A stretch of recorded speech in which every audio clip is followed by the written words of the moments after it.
Kebiasaan bersedekah, sikap yang mulia bagi yang berharta dengan harta,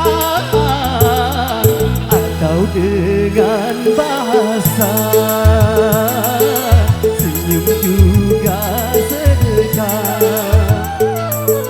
Kebiasaan bersedekah, sikap yang mulia bagi yang berharta dengan harta, atau dengan bahasa senyum juga sedekah.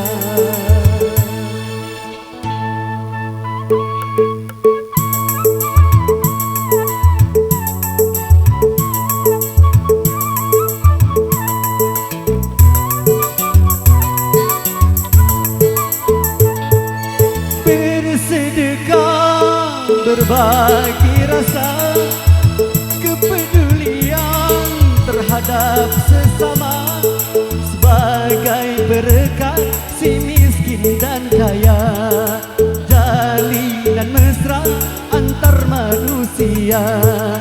Kebiasaan bersedekah, sikap yang mulia bagi yang berharta dengan harta,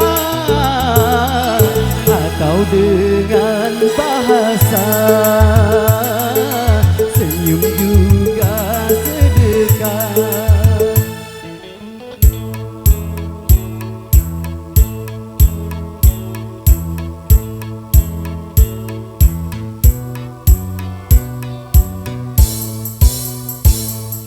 Takkan susah karena sedekah, bahkan hartanya akan bertambah-tambah, serta manfaat dan penuh berkah, dan dijauhkan dari bencana.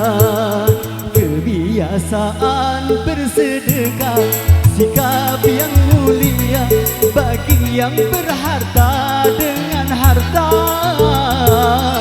atau dengan bahasa senyum juga sedekah.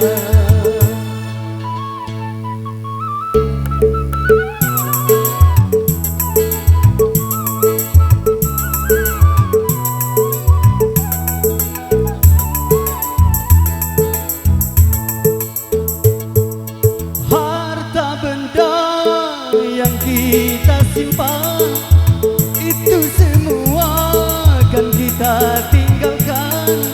Harta yang kekal yang kita infakkan, sebagai bekal hari kemudian.